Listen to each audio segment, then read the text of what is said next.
Economic Times reported that Bollywood couple Genelia and Ritesh Deshmukh have started a new plant-based meat venture, Imagine Meats.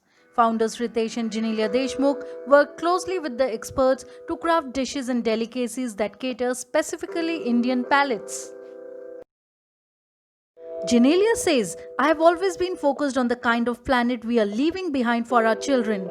We want Imagine Meats to be the choice for anybody seeking the taste of meat without the guilt of environmental and public health impacts. So, what exactly is the plant based meat and how do they make plant based meat behave like natural meat? Texture, appearance, and flavor. These are the elements of meat that the new vegan alternatives are trying to capture with varying degree of success. Here's how they do it. Texture. In natural meat, animal protein provides springy texture and allows the meat to bind to itself. But mimicking the texture of animal protein is difficult in plant-based meat due to lack of muscles in plant cells. Muscles which are by necessity elastic and springy. Plant cells, on the other hand, are relatively rigid and unflexing. To put it simply, plant-based meat are crunchy while natural meat is chewy. This is why veggie burgers can often feel crumbly or mushy in texture without the bite and springiness of animal protein. The other major factor in natural meat's texture is animal fat, which provides mouth coating richness and juiciness. This animal meat fat also tends to melt slowly over a wide temperature range. This slow release of fat results in juiciness that lingers as you chew. That's very hard to capture with plant-based fats because of a crucial difference between them and animal fats. The melting point of a fat is linked to its level of saturation, the number of single bond versus double bond in its fatty acid chain.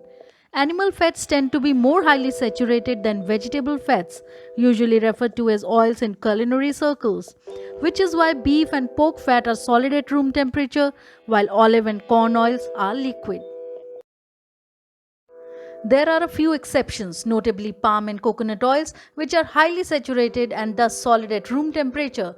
Plant-based meat-producing companies primarily use coconut oil as their primary fat, producing a mouth-coating texture similar to animal fat. But coconut oil melts at a much lower temperature than natural meat fat and much faster. In the mouth, this translates to bites that start off rich and juicy, but that juiciness wears off much quicker. Therefore, still a lot of research is needed to maintain juiciness for the longer period of time. Appearance. The plant-based meat have made great advances in replicating the red color we associate with the natural meat. In natural meat, the color comes from myoglobin, a compound that transmits oxygen from the bloodstream to muscle cells. Some companies producing plant-based meat uses beet extracts to color its products, while others rely on another iron-containing compound called leg hemoglobin, an oxygen transport molecule found in the roots of legumes such as soy. Like myoglobin, it has a red color and meaty flavor. The company produces leg hemoglobin with the help of genetically modified yeast. In both products, the coconut oil is incorporated in small solid chunks that mimic the appearance of animal fat. When you bite any burger, the resemblance to natural meat in color and texture is uncanny. Flavor. Plant-based meat producers are not disclosing exact flavoring agents, only they are disclosing they use natural flavors or artificial flavors. And like most packaged products, these companies don't disclose the sources of those flavors. Even those terms can be misleading.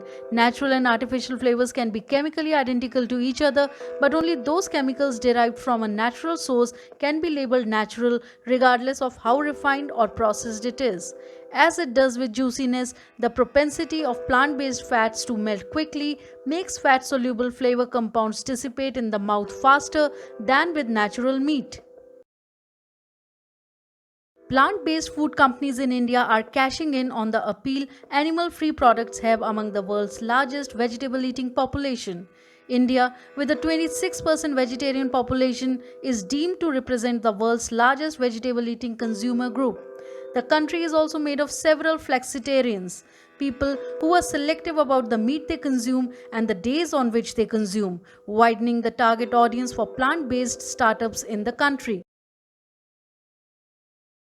There's a big consumer base for new methods of meat production. Survey results conducted by Fudo suggests that 33% of US consumers, 62% of Chinese consumers, and 63% of Indian consumers were very or extremely likely to purchase plant-based meat regularly.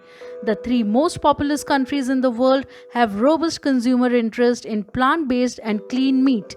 Interest in clean meat is expected to grow once there is a product on the market and consumers are more familiar with it.